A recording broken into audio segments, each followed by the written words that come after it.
Hello, my beloveds. This is Sue Frederick, and I want to have a mystical conversation with all of you, the kind where we lose ourselves in the wonders of divine mysteries, share dreams from the other side, intuitive nudgings, and soul mission yearnings. A mystical conversation is what happens when we lift above the ordinary story of our human lives and lift above the ego mind.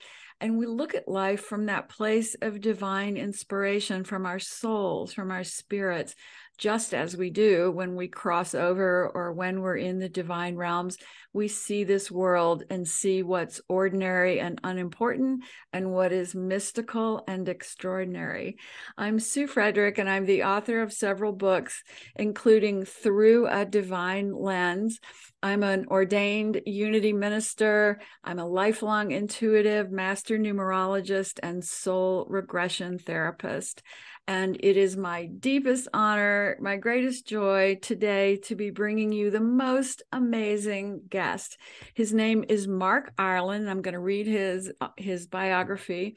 He is the co-founder of Helping Parents Heal, and he is the author of 2 books, including the groundbreaking Soul Shift, Finding Where the Dead Go, Exploring Evidence for the Continuity of Consciousness After Physical Death. Mark's father, Richard Ireland, was a renowned 20th century psychic medium. He counseled Mae West, Glenn Ford, Amanda Blake, and the Eisenhower family. Mark has participated in mediumship research studies conducted by the University of Arizona and the University of Virginia, and he currently runs his own certification program. Mark's program objective is to identify high-caliber mediums capable of furnishing specific, accurate, and pertinent information. According to the Windbridge Research Center, highly evidential readings can provide a therapeutic benefit to grieving persons. And you and I know that for sure, Mark.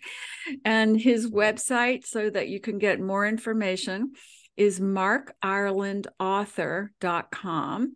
And I'll send that in the description later for anyone who's listening or watching markirelandauthor.com. So welcome, Mark. It is such a joy to be talking to you. Thank you, Sue. It's great to be here, and I look forward to our chat today. Yes. And, you know, your story, that bio doesn't even put a dent in your story because I know you and know your story. And I've read this amazing book of yours, Soul Shift. And to me, it's such a great example. Your life and everything about you and your work is a great example of how grief is our greatest spiritual teacher, our awakener. And I was wondering if you could share with the listeners, kind of a brief understanding of your life before Brandon, your son's exit, and then your life after, and just show how grief has changed your life completely. Sure. Well, as you'd mentioned, my father was a very unusual man. He had phenomenal psychic abilities and also mediumship abilities. I was very proud of him. I loved him. We got along great, but I really wasn't him, you know. Who wants to be their parent, right? Right. So whereas he had this metaphysical path and was doing all these things in the public eye and through his own interdenominational church or non-denominational church, I took a more conventional worldly path, you know, to get a college degree and to get into the business world, getting married early and having 2 sons at a young age, and was kind of looking for, you know, the worldly achievement stuff, business accomplishments, promotions, and all those kinds of things. Never forgetting the spiritual side and that it was there, and always knowing in the back of my mind that there was a spiritual aspect to my life, but maybe just not paying as much attention to that. But like you said, the catalyst for my moving or shifting, soul shift, if you will, was the unexpected passing of my youngest son, Brandon. He was 18 at the time, and he had gone on a hiking expedition with some friends on the McDowell Mountains in Scottsdale behind our home at the time. And that morning I had a really ominous feeling about it and tried to talk him out of going, but he was not to be talked out. And at the age of 18, who am I to stop him, you know? And I had said, please don't go, Brandon. And he says, we're going, Dad. Like, stop worrying. And it was later that day that we got this distress call from my other son, who had a message relayed to him by some of the boys who were on the mountain, indicating Brandon had some issues going on. He was passing out and so forth. So we rushed back, and by the time we got to because we were away from home at the time, by the time we got to the base of the mountain, there was a helicopter, ambulance, fire truck, and hundreds of people. So it was a pretty distressing situation. And within, I'd say, 30 minutes, we learned that he had passed, although we didn't know why or what had happened or anything. And it was, I'd say, maybe 2-3 days later, I was in the mortuary. I'm sorry, I immediately called my uncle, Robert, who had similar abilities to my dad, because by this point, my father had passed. Mm-hmm. And he asked me if there's anything that he could do for me. And I just said, well, if you can get any kind of connection or confirmation about Brandon's well-being after his passing, I'd really appreciate it. And it took him a few days, but I was in the mortuary and we connected by cell phone. And he said, hey, Mark, I tried really hard last night and couldn't get anything, but this morning I was doing my morning meditation and your father came to me and he wanted you to know that Brandon was a little disoriented at first, but he helped him adjust when he crossed over. Brandon relayed through him that we're the best parents he ever could have had, which is what you like to hear. Yeah. But the evidence then came through was he said that Brandon's death was caused by a lack of oxygen that drove his blood oxygen levels down and caused his heart to fail. And about 2-3 days after that, I talked to the physician who performed the autopsy, and she confirmed that Brandon had suffered a severe asthma attack that drove his blood oxygen levels down and caused cardiac arrest. So that was kind of the first step in me reconnecting to my dad's world, mm-hmm. and then becoming really interested in it to a greater degree thereafter. I think the next thing was probably within a month, I was watching the Channel 12 NBC affiliate news in Phoenix and saw something about a mediumship study being conducted by the University of Arizona at the time. And ironically, they showed a clip featuring Alison Dubois, who at that time was not known that well because the show Medium hadn't come out yet. But she was performing a blind reading for sitters that she couldn't see or they could not communicate back and forth. And she had some really striking hits, and that caught my attention. I thought in my own mind, boy, I'd love to get a reading from her, and I'd also love to be part of that lab experiment. And sure enough, both things happened later on. The very next day, I got a call from a man named Jerry Conser, who was friends with my father back in the day. And synchronicity time, he says, hey, Mark, I know what you've been through, and I know someone who might be able to help you. Her name's Alison Dubois, and here's a phone number you can call to get a reading. Don't you love that? Oh, my goodness. Thank you, Brandon, right? Yeah. And that didn't happen until August the following year. Because she was even before that show came out, she was very popular because she's very gifted. Mm-hmm. And so I don't want to just keep rambling on here. I can stop at any point, but I'll just give a tidbit from that reading and then we can go back. Okay. 2 weeks before my reading with Alison, someone who my dad knew and I knew handed me a manuscript in a box, all typed 8.5, 11 pages, called Your Psychic Potential, A Guide to Psychic Development. I'm like, what's this? He goes, well, it's a book from your dad. I said, well, how did you get it? And he said, well, since you were living out of state at the time, your dad gave it to me for safekeeping because he was he was about to pass. I said, well, you've had it for 12 years. Why are you giving it to me now? And he said, well, I just feel like I'm supposed to. Then 2 weeks after that, I have the reading with Alison Dubois. And the very first thing she says to me is, she says, well, I have your father here and he's showing me a book. But I think it's his book, but he's handing it to you to take forward. Does that make sense? Aww. And I said, yeah, that makes sense. And that book I subsequently was able to get published. That's such a beautiful story, Mark. And, you know, I think all the listeners are just in awe of so much of it. But I think also they're probably going, really, what was it like to grow up with your dad, who was a famous psychic medium, who was reading all these famous people? Did you, like the normal child, kind of look at your dad and go, oh my God, that's so crazy? Or did you at the time have your own mystical experiences growing up? Well, it was normal to me because I saw it every day, and he was just so gifted that he just kind of knew what was going on all the time, even in terms of you couldn't get away with stuff at home. But I was proud of it. But to me, it was just normal. But every other kid that I knew, or but people would just barrage me with questions because they're so fascinated, Right. and they want to know other things about it and unusual stories and things like that. Um, I did have my own experiences, but it was more sporadic for me because I never really worked to develop it. It was Mm, something that I looked at, but again, I didn't know that I wanted to be my dad. He always said, "Oh, my son Mark is very psychic," but to me, I'm like, "No, I'm not, Dad. I can't do what you're doing." right. But I think the thing is, I think he was saying that I had the potential, and we all have that to some degree. Yeah. But my own observation is there's a wide range of level of ability. Part of it's just innate within us, and the other part is how much we work to develop it. Right. But if you want an example, I can think of a couple. One was when I was, I think, 18 or 19 years old. I had a girlfriend that I was dating at the time, and I had a dream one night that she was seeing another guy.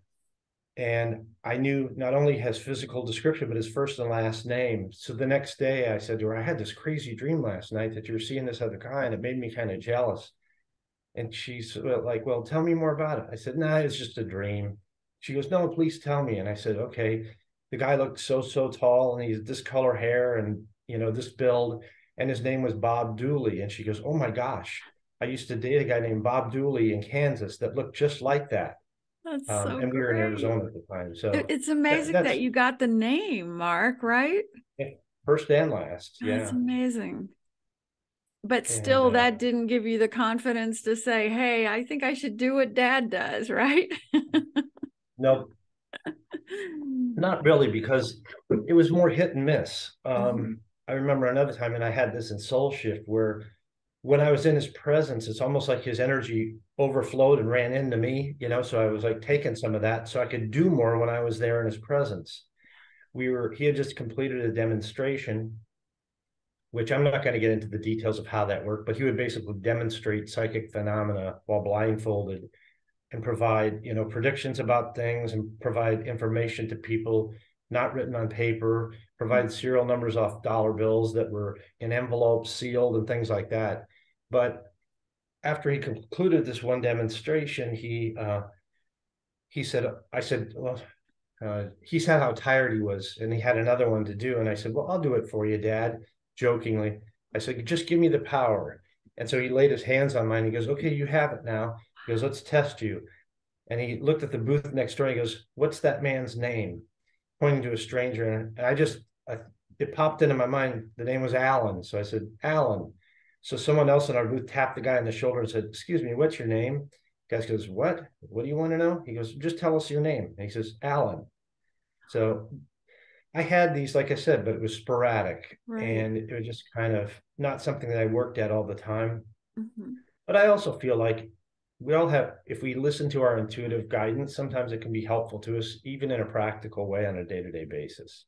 Well, that's what I was going to ask you. When you launched into your left brain logical career, would you mind sharing what that career is? Well, it's varied over the years. Initially, it was a sales career, Ah. and then it became sales management, VP of sales, and all that kind of stuff, mainly in the print world, in the media and advertising world. Well, Mark, we So know that you use intuition in sales, right? Because you yeah, know who to call, what to say to them, all of that stuff. So, were you aware in your career that you were being guided by that inner knowingness or that intuition? I don't think I ever really thought of it that way, but I think later on it occurred to me. Even like yesterday, I had it. I just said something. I didn't think of it that way, but we're pursuing a piece of business with another company, and I'm going through a third party person who has a relationship with that company. And I knew who the competitor was. And I just said, possibly they've gotten too comfortable. And so today she wrote me back and she goes, I think the feedback I've gotten is that they're too comfortable, and that's why they're shopping this business. So just That's so sometimes it great. becomes such a natural Right. ingrained part of everything that you can't really differentiate. I love Although I that think, so much. I bet, I feel sorry for anybody who you are selling to because they don't have a chance to say no. yeah, I'm just well, kidding. I'm gonna hang it up here in the next couple of years, hopefully, and then I'll be able to spend more time writing the books and Right. doing podcasts like this and doing my music. So Well, it's interesting that you say the next couple of years because I'm just for those clients and listeners who are into my numerology. You're a Taurus 5 path. And what that means is that you came in on the all expansive 5 journey of changing the world, but using your presence, your charisma, your open hearted intuitiveness to do that. But it's grounded by the intense Taurus energy that it is so left brain and so logical and practical. So your life is a perfect example of balancing those and also moving more into the intuitive and expanded 5. However, you're currently in a 7 personal year, which means 2 years from now, you're at the end of a cycle. You hit a 9 year, it's an ending. So you'll definitely be walking away from that career in 2 years. And the world will be very blessed then, because then you'll put all of your time and energy into the amazing testing that you do. And why don't you explain your relationship with helping parents heal and with the mediumship testing that you do for them?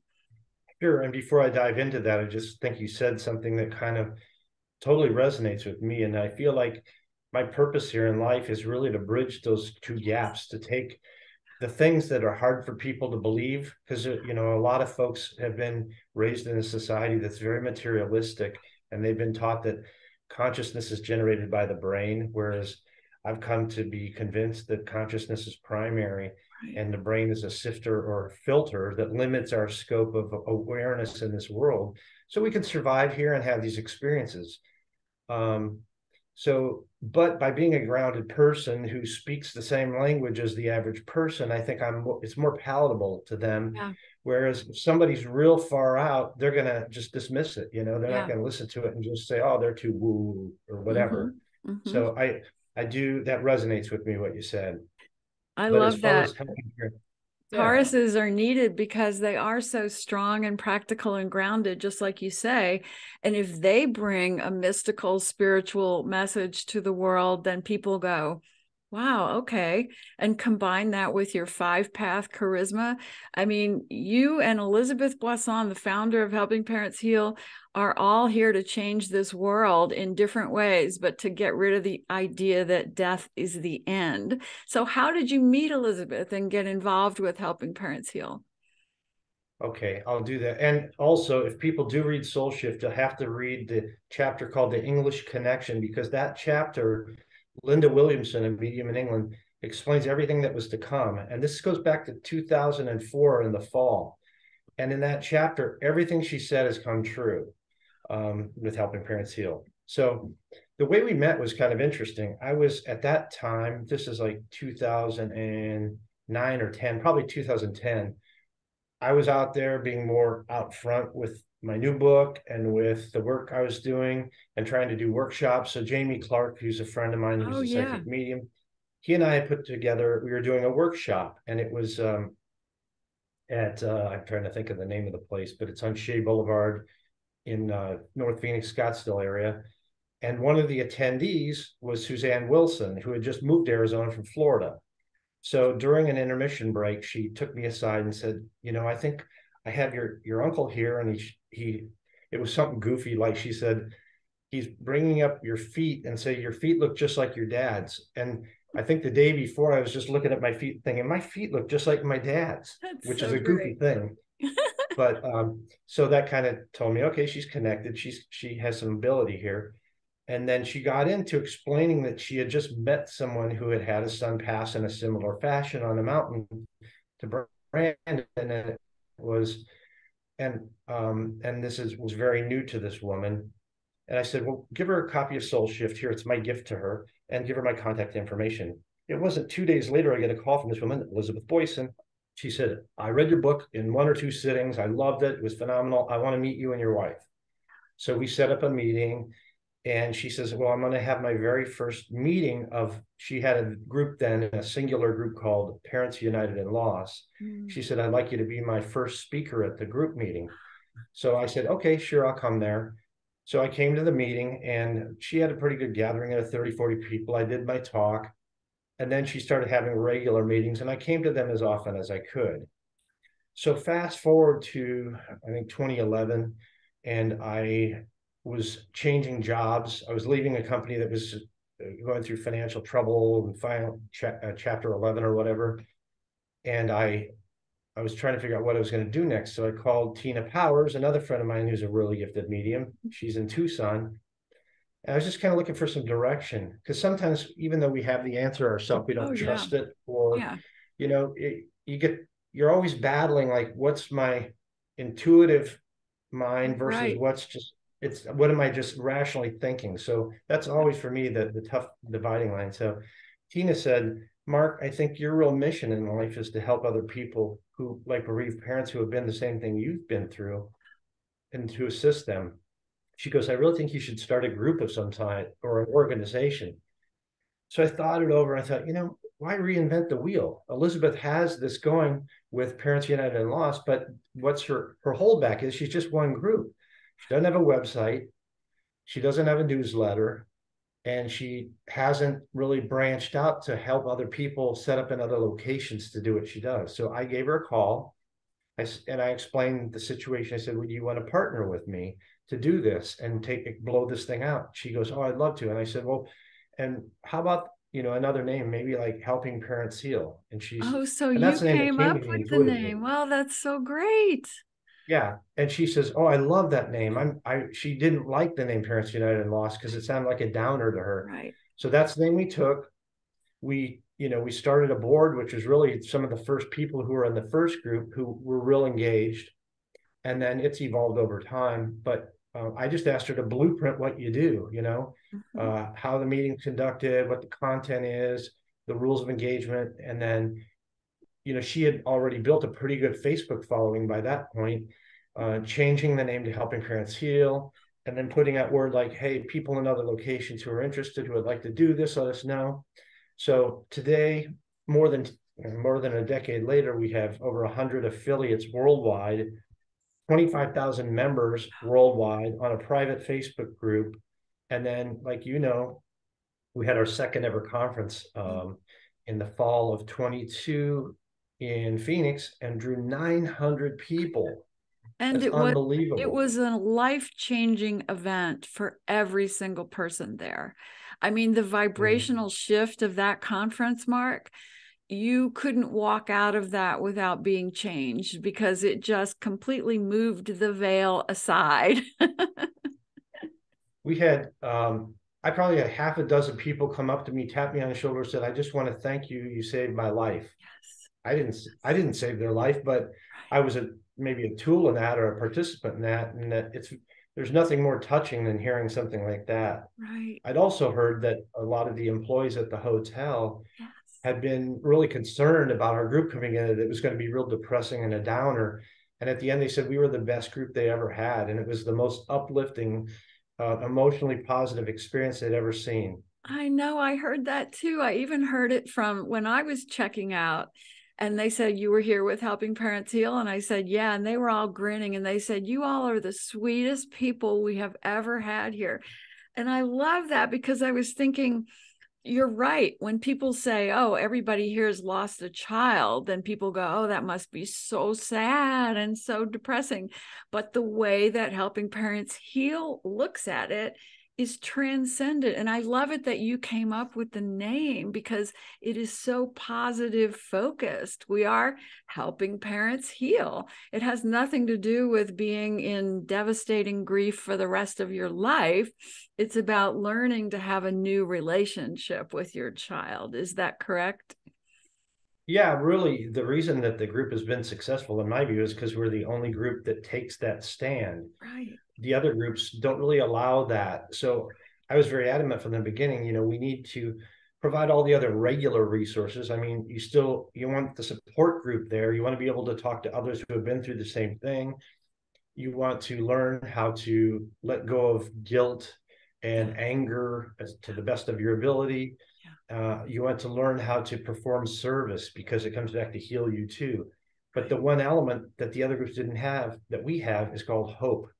And Yes. that, for the way I view it, is we allowed the open discussion of spiritual experiences and afterlife evidence. So people didn't have to bottle up, their contact, however they had a connection with their kid, whether it was through a dream, direct experience, through a medium or whatever. We allowed that to be discussed. We don't have a dogma. We're not preaching anything. We're just allowing people to share their own perspective. Our group embraces everyone from every background. Some are of various religions, and some don't have a religious background at all. But I think it's a universal kind of approach. Like, well, you're a unity minister, so that probably Yeah. resonates pretty well with you, right? Definitely. Yeah. Well, that's what I love too, because before I moved here and before I met Elizabeth, I had been working on my own with grieving people, because I had a book come out about that, Bridges to Heaven, True Stories of Loved Ones on the Other Side. So I had been doing that work, off in Colorado for many years. And so when I would tell people this is how you can heal, is to look at it a different way, every grief group they went to told them the opposite, told them you've got to face reality, you've got to accept the fact that your child is gone. And so these parents were just torn, like, what is the right thing, until finally their child's presence was so strong that they just couldn't ignore it. But the other thing the parents have always struggled with, when I was back then working with them, is the religious dogma that they had in their head, in their childhood, that said, you can't talk to a departed spirit. That's the work of the devil, so to speak. And that is the most toxic belief, the most toxic thing you can tell somebody, because it is totally untrue. And God consciousness is the force running this universe, and it's all love and light, and we are all connected. So the fact that you guys give permission through Helping Parents Heal, that no matter what dogma anyone comes through, they can sit and watch a video or have a conversation with a caring listener or read one of your all's books and go, I am not crazy, and this has nothing to do with the devil. Well, it's interesting you bring that up, because in my next book, The Persistence of the Soul, which comes out in the fall, I have an entire chapter devoted to religion, history, psychic phenomena, and mediumship, that explores it through the lenses of a variety of religious backgrounds. The Eastern traditions tend to understand this. It's just part of nature. But I focus more on Christianity, because in the country we live in, it's primarily a Christian country. Yeah. And I think what people who think that way have just been taught that by others within their group, or maybe their ministers who haven't taken the time to dig deeper. But really, most of the negative admonitions of it are in the Old Testament books of Deuteronomy, Leviticus, and those that put it down. But they're also the same books that say, if your son is rebellious, you should take him to a neighboring town to be stoned to death, and that adulterers should be stoned to death. So it's just, you got to use some common sense here too. And then I bring up, positive passages, and there's many of them. And Jesus demonstrates a wide variety of phenomena, including mediumship, when he's seen by the disciples talking to two deceased people. That's right. And that's reported in 4 different books of the Bible. Right. And the one I point out too is, if Jesus is reported to say, a bad tree cannot bear good fruit. So if you see somebody have a reading that's healing to them and helps them, and it takes them from a down, dark place to a positive place, that's good fruit, in my view. Right. I totally agree. And that's why Helping Parents Heal is a testament to the fact that when we connect to our departed, we find joy and love again. And, I know the stories about Elizabeth's group meeting, and a new grieving person shows up and looks at all of them, and they're all happy and laughing and joking and talking about their child like he's present or she's present. And the grieving person says, "Oh my God, I'll have whatever you all are having." And that turns out to be the Helping Parents Heal point of view. Yeah, and I'm not suggesting people lose the practice of discernment either, because you could quickly go off the deep end and just look at every little thing as like, oh, that's this and that's that. I think you still have to say, okay, let's discern what really is a connection or really a sign versus, just making something up to make yourself feel better. So I don't want you to lose your groundedness. And again, that comes back to my, balance thing we talked about earlier. Yeah. And, I talk about how we each have one foot in the physical and one foot in the divine, and that we need both, right? We can't be on earth without being grounded, or we become one of those crazy people that lives, on the street maybe, or something, has no ability to plug in here. We come here to plug in and be productive here, but also to be totally connected to the mystical, to the divine. And that's not an easy stance in this world. And so finding that balance, and you're the Taurus 5 saying, yeah, you got to lean into your left brain, but you also got to open your heart and soul and trust what you're getting when it comes in with love. That's what I've always said. If the sign comes in, or the knowingness comes in with love and empowerment, then that's coming from the highest realms, because that's what God consciousness is. And I always warn clients and everybody, if you go see a psychic or somebody and they make you feel afraid or concerned about your departed, they're not connected. Walk away, because God consciousness is all about love. Even when we're getting a premonition that something is coming that's going to be hard, we get it from a sense of loving empowerment if we're connected to those highest realms, or at least that's how I see it. No, I think there's truth in that. And your heart tells you feel like that, whether it's a positive, true thing or not. I also think, like, if you get information and then it can be validated, then there's your answer, I love that. That's what you've done so well, especially for helping parents heal, because we didn't get there yet, did we? Right. Go ahead. Talk about it. So this mediumship certification program, really what it started as, or the reason I started it, was because after Soul Shift came out and Helping Parents Heal started, I was getting barraged with people asking for references to mediums. And I knew a number of them that were really good, but by that point, a lot of them were frankly celebrity mediums who had long wait lists, and some of them charged more than most people could necessarily afford or were willing to pay, which, that's their decision. I'm not judging anybody for what they charge. It's just, I thought, well, you know what, there's got to be other people who are gifted that are just lesser known, that aren't backlogged, where people don't have to wait a year to get a reading, and they're good. So I consulted a couple of people that I knew. Well, one was, I'd already worked with Dr. Emily Williams Kelly out of the University of Virginia. She had conducted a mediumship study, and I learned a little bit about her protocols. So I tried to mirror those. And then I reached out to another good friend of mine, Tricia J. Robertson, who had been the president of the Scottish Society of Psychical Research and was still involved in the organization as their secretary. And I ran that by her, and we kind of tweaked it and fine-tuned it.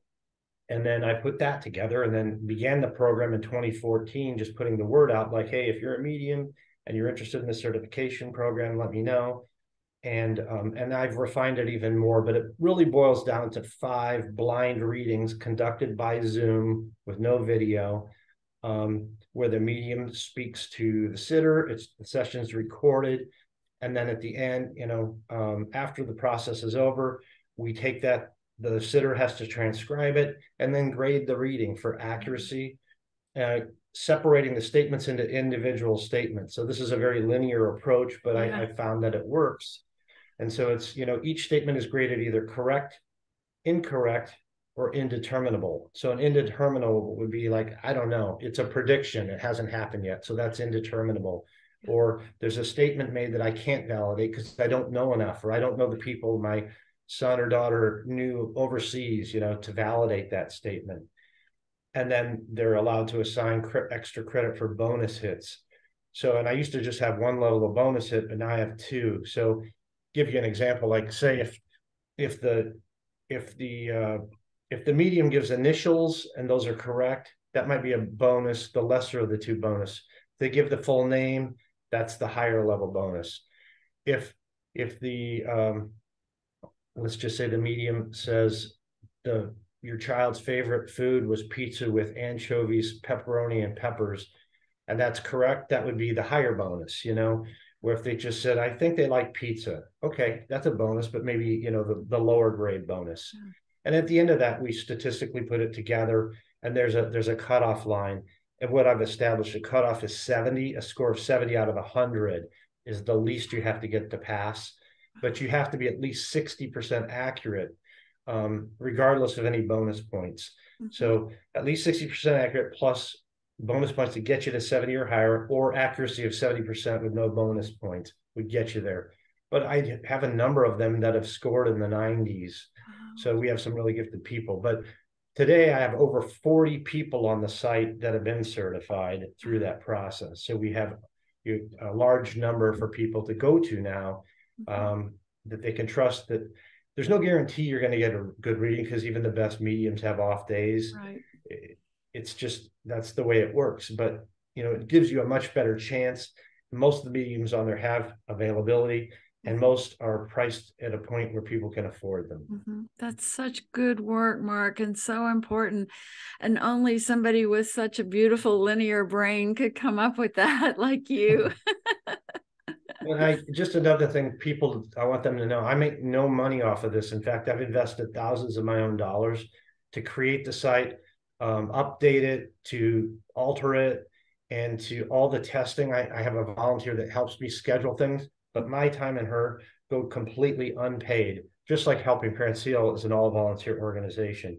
I did recently receive a small grant from Skeptico podcast, Alex Sekiris, just to give him a little credit for that, because he gave us a small grant, and I was able to update the website to provide a feature where people can rate their readings and write reviews of the readings that they've had with the mediums on the site, and then some other things as well. Mm-hmm. But outside of that, we've received no money, and I've not taken any personal compensation. Mm-hmm. We have nothing to do with the collection of what the mediums charge. That's strictly directly between the sitter and the medium. We're there. We put this together. I put this together as a public service. And also, if any mediums that want to become providers for Helping Parents Heal, even though my program is totally separate from Helping Parents Heal, it's an independent program. I've got mediums on there that don't have any connection with Helping Parents Heal. Right. Helping Parents Heal does use my program to vet mediums before they can become providers. So if anybody's listening and they are a medium and they want to be validated by your system, they can reach out to you and go through your testing. And how do they reach out to you for that? Well, just go to my website, markirelandauthor.com, and find the contact page. You can send me an email there. And I've also got links on my page to the Helping Parents Heal site, links to my dad's site so they can see video demonstrations of my dad's work. I've got a media page where I've done other interviews. I've got the appearance that I made on the Discovery Channel, and some other things, and a short documentary about my story with Brandon on there, as well as my newsletter and what else, in my books. So all of that's there. And just to recircle back to your new book coming out, because I think that's just such an important book.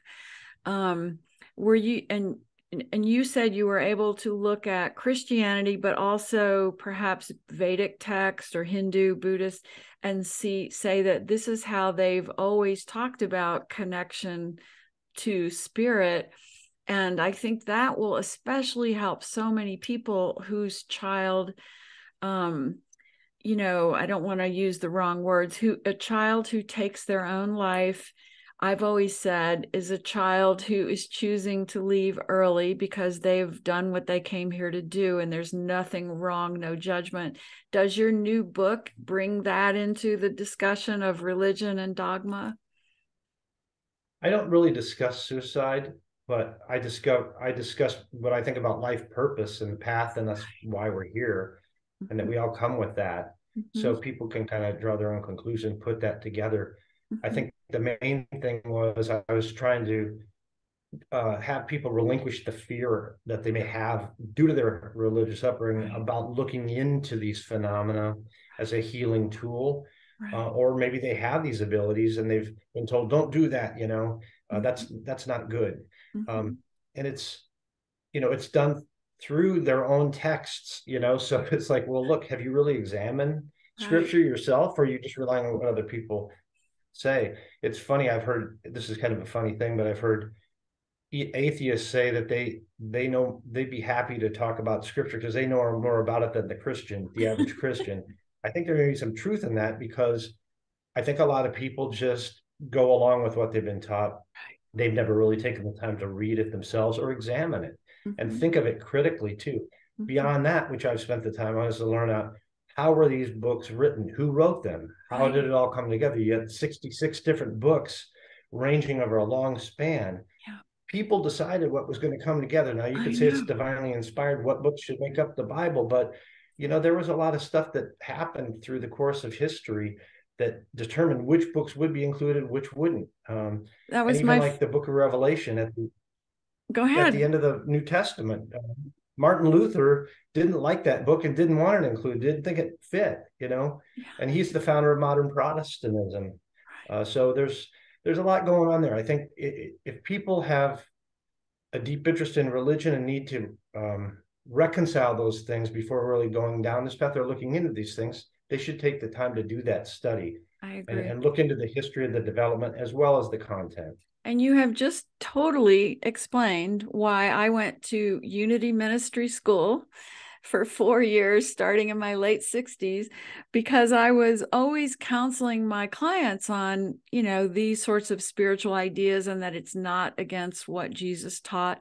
But I didn't have what I needed was really the intellectual pursuit of that, and really the ability to look back into the history of Christianity and theology and all these things. And for me, going to ministerial school was phenomenal, because I got to learn like who did write these stories and when did they write them and how long had Jesus been gone when they wrote this, Right. and what was there, did they even have a relationship with Jesus when he was on earth? And I mean, it's phenomenal when you go back and read this, and then you study what happened at the Council of Nicaea. How did reincarnation get written out of the scriptures from the things Jesus talked about? Because it got written out at the Council of Nicaea. So when you go back and learn all this, you go, wow. So yes, what dogma the churches are teaching is, much of it is rewritten by humans. And if we really want to know what the original scripture is, we got to go back to Aramaic documents and look at those first documents. And that's fascinating to me. It helps me love religion in a new way, because I feel like maybe it's been translated wrong, but it has a lot of amazing magical truth in it. Yeah, the reason I was named Mark, my dad named me Mark after the Gospel of Mark, and my middle name's Stephen after the first Christian martyr in the Book of Acts. That is But so the great. reason he named me Mark, because he felt like that's the most accurate of the four Gospels Right. of canon, because it was the first by all Yes. scholarly accounts, and even That's that was 40 years after the crucifixion, roughly. They're guessing. I know. But and then Luke and Matthew, as you probably, I'm sure are called the Synoptic Gospels, because it looks like they took a lot of their content from Mark, but there's a little expansion to some of that. But then they have content that didn't come from Mark. So the thought is there was another, the Q Gospel, Right. that existed that we can't get access, and it was more of an original document, because a lot of those other stories found in Luke and Matthew must have come from another source that we can no longer access or find. And I think the average timing of those is figured about 55 years after, and then John was considered the latest and last, and it's completely different from the other three Gospels. And then But Paul comes along, right? Paul comes along long after Jesus is gone, never knew Jesus, and never even Jesus's apostles never even liked Paul. And Paul is really the foundation of most of Christianity as we know it today. He was kind of a mixed bag. I mean, he has some wonderful things, love is, and he talks about the gifts of the spirits in 1 Corinthians chapter 12 at length, which are all the things we're talking about. And he talks about them in a positive way. But actually, from what I've read, some of Paul's letters are the earliest documents of Christianity and maybe the best evidence for skeptics that Jesus did exist and did walk the earth. And the other thing is they believe apparently some of knew those Peter directly. Right. And they believe that some of those letters attributed to Paul, he didn't actually write them, Right, and that's especially true. the one that basically bashes gay people. They believe that was not even written by Paul. And when I've worked with people who say that's the part of religion that kicked them out of the church when they were growing up, and how healing it is for them to know that Paul probably didn't even write that got, put in later. So it's fascinating, isn't it? Yeah, it is. And my book's not just that. That's just one chapter. Really, it explores skepticism, the difference between open-minded skeptics that want to look into something with a critical eye, but they're open-minded, versus really, skeptical dogmatists who really are cynical and they just want to disprove things. So I have a chapter on that. I have scholarly chapters that explore this phenomena in a variety of ways, and the supporting evidence through all kinds of studies that have been conducted over the years. And then I also have a chapter on an experiment I conducted with my sister before her passing from cancer, which was kind of an interesting thing. It was kind of a pilot thing that could be replicated if someone's interested in trying something like that again. But we could go on and on, but that comes out in the fall. And again, it's called The Persistence of the Soul. And ironically, it's through the same publisher you're with, Inner Traditions. Woohoo, Inner Traditions. That's so awesome. Well, I Yeah. love that. They are a great publisher and they embrace people like us. So I feel so blessed to be part of that. I just joined them because my other books were not published through them. So, but I think I'm looking forward to, and I've had really good experience so far through the editing process and all the other things. And I think it looks like they have good marketing resources too. Yeah, I'm so thrilled to be a part of that. One more thing before you go. What would you say to someone who's freshly into the journey of grief, who has a strong logical left brain like you, and they are really torn because they're getting some things they could consider communication from departed, but they're also wanting to be logical? Mark, you're the master at helping them with this. What would you say to them? I think we've already said some of these things. And I guess if for someone like that, I would first suggest they read material that will help them bridge those things, from people who have written about them that they could trust and rely on.